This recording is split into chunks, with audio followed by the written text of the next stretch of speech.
The Kansas City Chiefs are ready and waiting to see whether they can reclaim that number one seed or not. Based on their performance against the Broncos, you have to think that there's a lot of room yet to go. We're going to break down that game. Wait to find out what happens with Bills and Bengals right now, today, on Locked On Chiefs. From the land of the free and the home of the Chiefs, this is the Locked On Chiefs podcast. Welcome back, friends and neighbors. It is Monday, going into Tuesday as we record this. We're waiting for kickoff of Bills and Bengals to help find out what the Chiefs are going to do. We got to break down this game, though, as they do their part to get prepared. We're brought to you today by PrizePicks.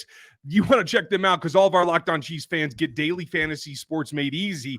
With 2 to 5 players being in your lineup, you get a 100% instant deposit bonus when you put $100 or less into your account with the code Locked On at PrizePicks.com. Lots go over here. Thanks for making us your first listen here on the Locked On Podcast Network. Make the draft show your next one because I'm already getting my rankings out. A lot going on there. I'm Ryan Tracy, the founder of Rogue Analytics, NFL 33, RGR Football, and obviously I'm a bit of a Chiefs fan too. Just a little bit of one. And I'm Chris Clark. Thank you all for listening. We really do appreciate it. A lot to talk about. Getting ready for this game and quite honestly, getting ready for a huge Monday night game that is going to have a huge effect, possible huge effect on Kansas City.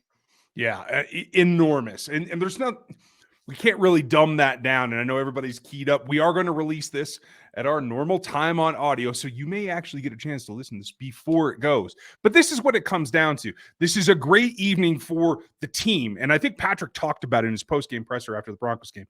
He's going to try to watch it as a fan. That's impossible. That's a great sentiment from him, but there is no way that he can sit there and watch that without breaking it down because this game is going to hinge not only on whether they play the wild card week, but who they play and what the path is that they can foresee opponent by opponent to try to get back to that Super Bowl. I think it's super important, and I'm really happy that it came this way. If this were a Sunday afternoon game, I think there could have been some distractions. I think there could have been a lot of mixed interest. Now they get to sit back, analyze both teams as they go through, and then get to the film.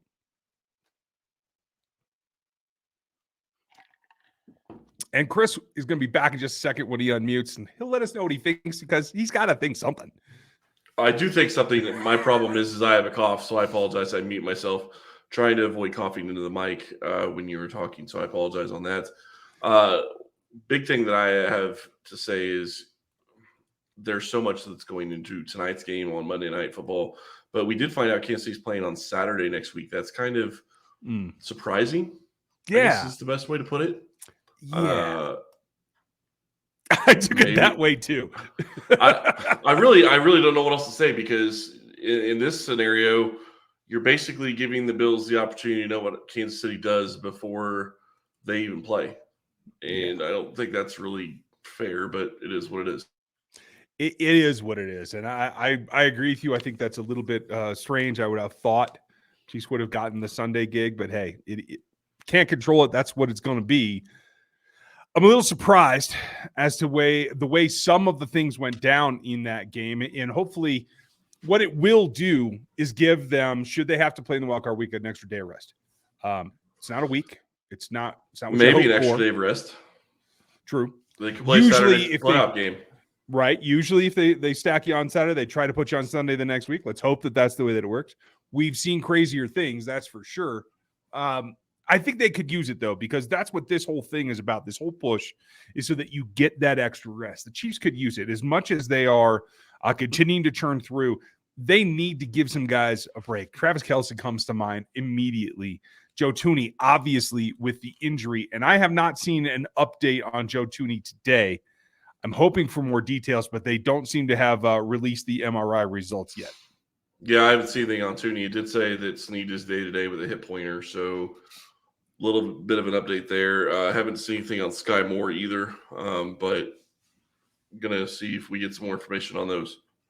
Yeah, Sky Moore, I'm not too concerned about. You can play through a little laceration on your hand. I'm not concerned about that. It is about the bigger injuries. And honestly, whether you need Joe Thuney or not comes down to what you have to do next week, and that comes down to the result of Monday Night Football.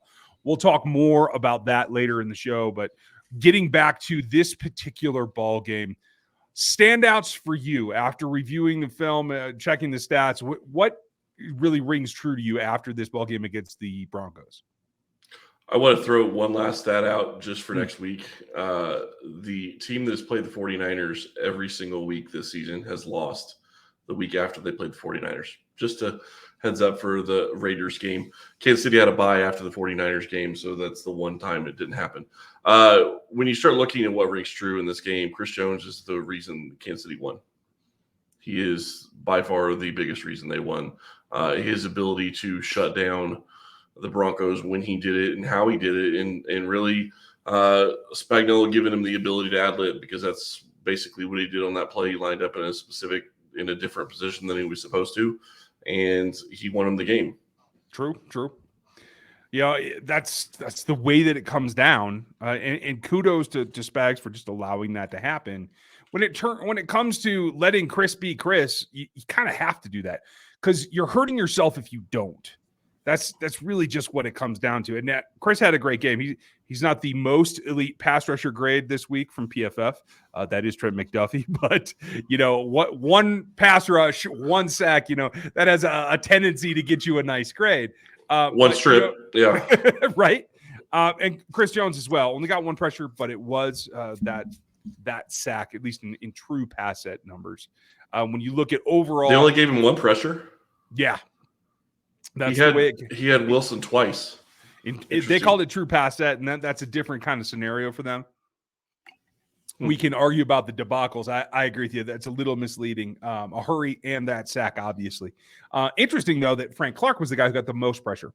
And when you take that into account, again, you can feel the ramp up coming. Frank Clark also had a 15% win percentage, which is great.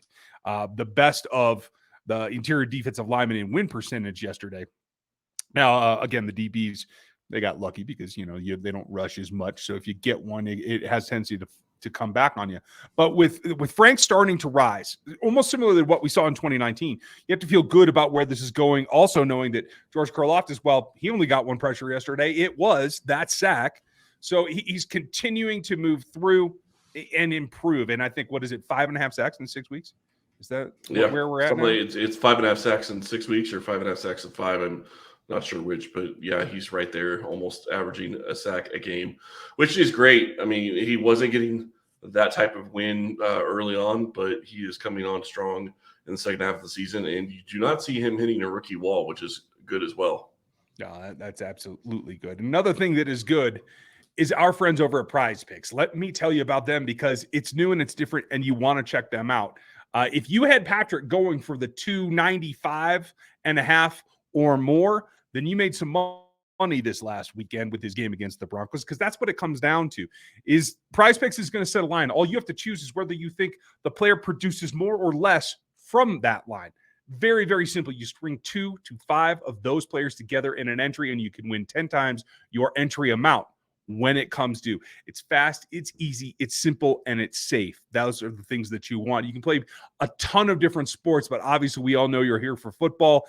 Lots of angles there.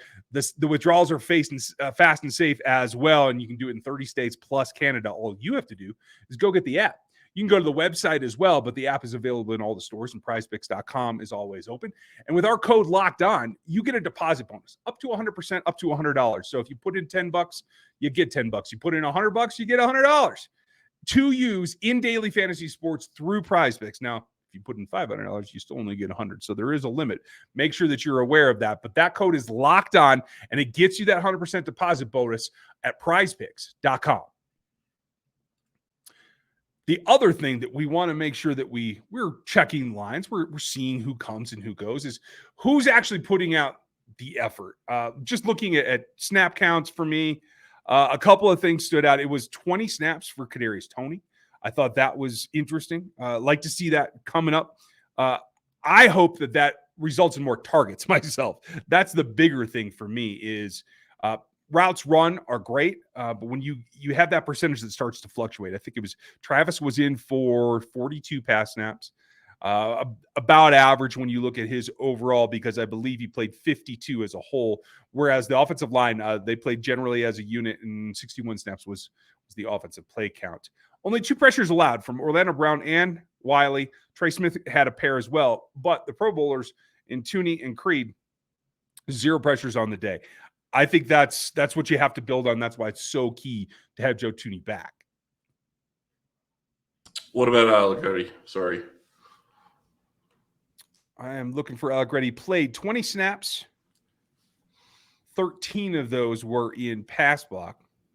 And let me see what he allowed. Hey, you got to love that. That's a big fat goose egg. 13 snaps, 0 pressures allowed. So you can see the fill-in it's kind of an automatic at this point. That's why Nick Allegretti's here, is to be that interior swing guy. When those guys goes down, he can play all 3 positions. That's a good huge. omen. It's enormous. Now, it's also helpful that when you're looking at next week, you're talking about playing Max Crosby out on the edge. You're not necessarily talking about having the most robust interior pass rush. So I think that bodes well for, hopefully, whether it's by design or by default, that Joe Thuney gets an extra week off to rest up. Yeah, but you're also not playing against Chandler Jones, which I think is going to help Kansas City as well. You have one really big pass rusher that you have to worry about, Max Crosby, who's a phenomenal pass rusher. So that's definitely going to be somebody you want to mark up and know where he is at all times. I would love nothing more than to see Travis Kelce get a couple more snaps off this week. You and I talked, they need to be under 70% probably this week. And the reality is Gray has played well. Get him in there more. Bell has shown that he can catch the ball and be a target in the passing game. Get him in there more. Give Travis Kelce a couple of extra snaps off. He actually looked like he got dinged at some point, and I can't remember, what was it, the third quarter?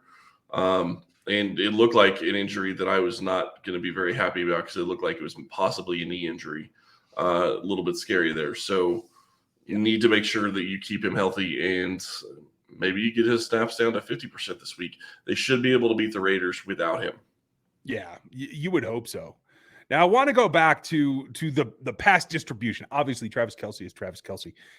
10 targets for him.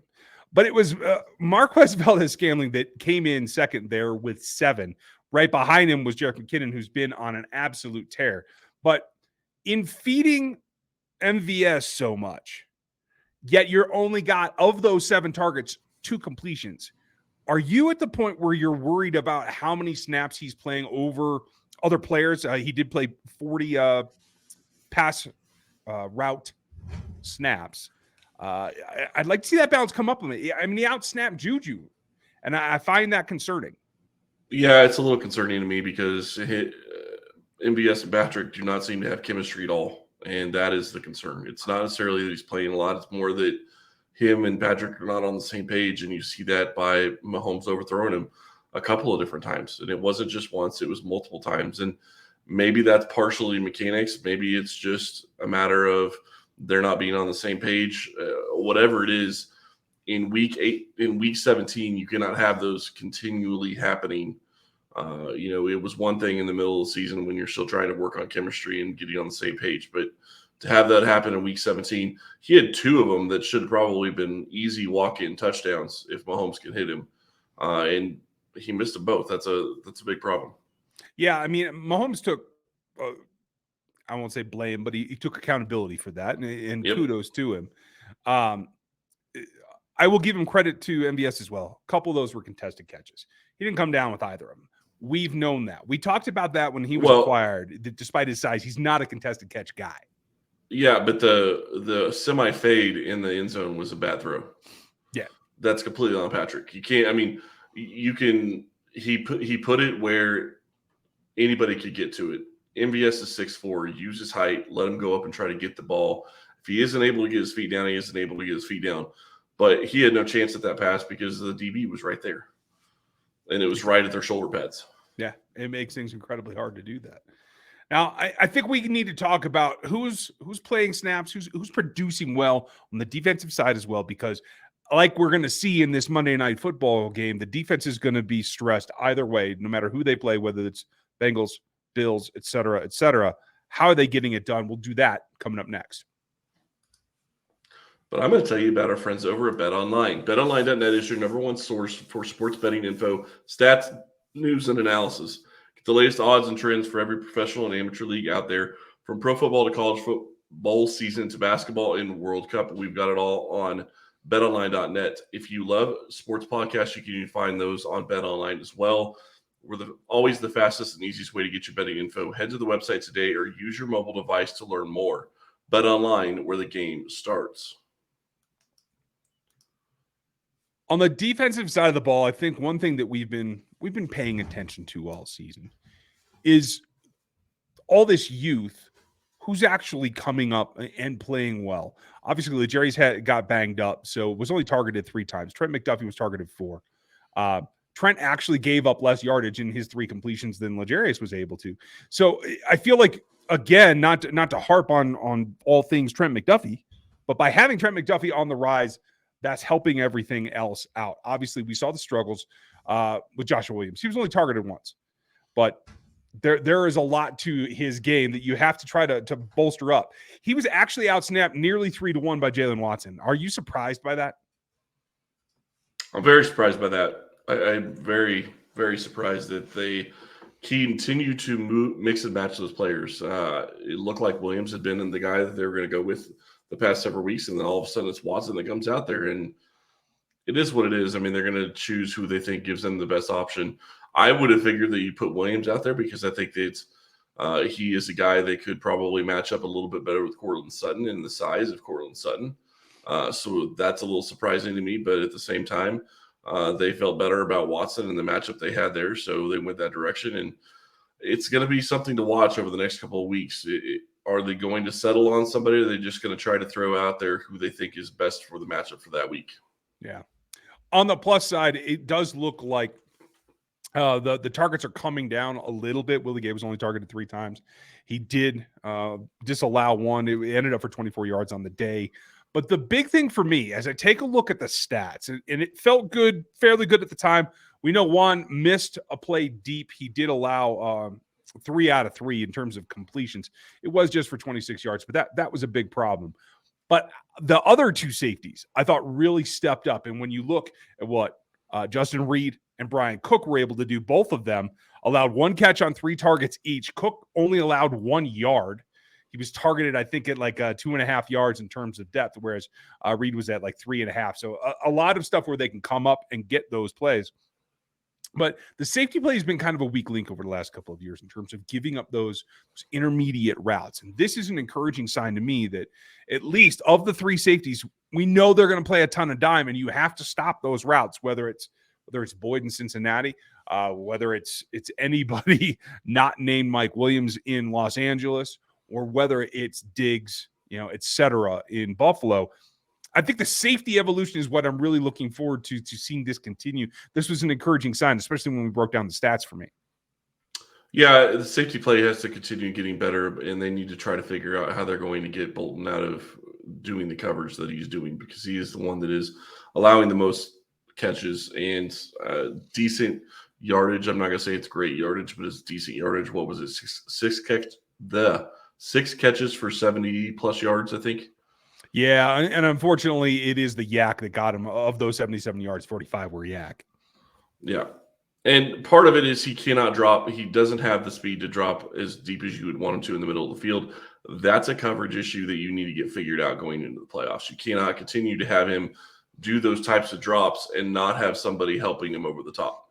That's it. That's exactly the point. Is you can't blame Nick Bolton because he is the player that he is, and we knew this going in, that it is about how you design the help to help him. And I think the dime is part of that. And hopefully, if Reed and Cook in particular can continue to patrol that same area that overlaps with the linebacker drop, then you feel good about the overall ability of the defense to stop the pass down there. Well, it would be encouraging if they could get it to where he wasn't allowing 6 of 6 for 70-some yards. And I agree with you. Yak is the problem. And that was where the touchdown went too, right? I mean, the touchdown was over the middle of the field. And I realized that I guess they're not counting that on Thornhill. They're counting that on Bolton on that long touchdown. I do believe that was on Thornhill. I'd have to take a look. At least that's in my recollection. Let me look at what PFF had. They did chalk it up to Thornhill as well. Did they? Okay. Yeah, and it's a great route combination that ran by the Broncos on that touchdown. Problem is you cannot put your linebacker that is in that type of position that cannot drop. And that's the biggest problem they have. They have 2 linebackers now that can't drop. Not only do they have Bolton, but they have Chanel as well. And that makes it a lot harder to be able to do anything and protect the middle of the field. So you're going to have to figure it out with the safeties and the corners. Yeah, it definitely is something that you have to, as a team defense, be able to account for. I don't know that you're going to change the spots on Nick Bolton. And everything else that he does is so high level that I think you have to live with that. And you can compensate. Oh, absolutely. With some new wrinkles that I do expect because of the vanilla nature that we've seen lately. I do think that Steve Spagnuolo has a couple new wrinkles coming. Yeah, and I'm not trying to say that they need to get rid of Nick Bolton at all. I think he's a phenomenal player, and I like what he brings to this defense. And he's been better than I could have ever imagined, but that is his weakness, and you need to be able to figure out a way to help your player get over the weakness because he's not able to do it with his legs. Scheme-wise, it's just not a great fit for him in that scenario. Yeah. That said, there are ways that teams can hurt you, both the teams that are playing in Monday Night Football that Chiefs have seen and lost narrowly to. It becomes a question for me of how you choose to let them hurt you because they have multiple ways. I don't think the run game in particular is what I'm scared of with either of those teams. We'll see if that opinion changes tonight in the way that they play each other. But taking this Broncos game and the performance of the defense as a whole, how do you feel about how it matches up with both of these teams when they get to see them for a second time? I'm still worried about the Bengals. Until you can figure out how to cover all 3 of those guys on a regular basis and continually be sticky in coverage, that's going to be a problem. And that's really the biggest problem. I'm not saying Joe Burrow isn't a great quarterback. He is very good. But he has weapons that no other team has. He's got at least 2 number ones and a guy that could easily be argued as close to a number 1 as well, and the third one, Boyd. Absolutely. It is that plethora of weapons that you have to devise something, and he can't just go to zone. I think the Chiefs got burned up a little bit in zone yesterday. I think that the Bengals will take more advantage of that than the Bills will in particular. But and the bigger question, really quick, the bigger question when you go back against the Bengals is if they're healthy, they'll have Joe Mixon and they'll have Hayden Hurst. So they have even more weapons. So it goes back to what I was talking about before. Joe Burrow is a great quarterback. But the weapons around him, it is going to be very hard to compete. You're going to have to score every single time you have the ball if you're the Chiefs because you're going to have a hard time stopping the Bengals on offense. Yeah, points are points are points. Got to get them.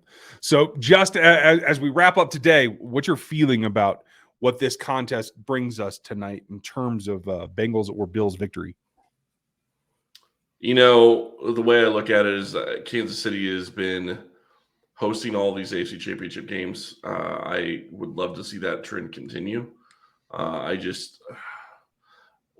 I look at the Bills, I think that they're a good team, but they haven't been playing like it. And Josh Allen hasn't played very good since he played against Kansas City. I mean, he's been playing okay, but it hasn't been Josh Allen-like from last year.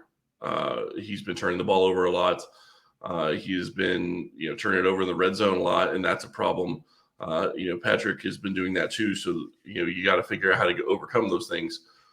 But really, the reality is the Bills have the same problem the Chiefs do. The Bills have a better defense probably, but the question is can they stop the 3-headed monster or 4 or 5-headed monster that they have on offense? If they can stop the Bengals and they can figure out a way to stop the Bengals, maybe they have a chance at winning this game.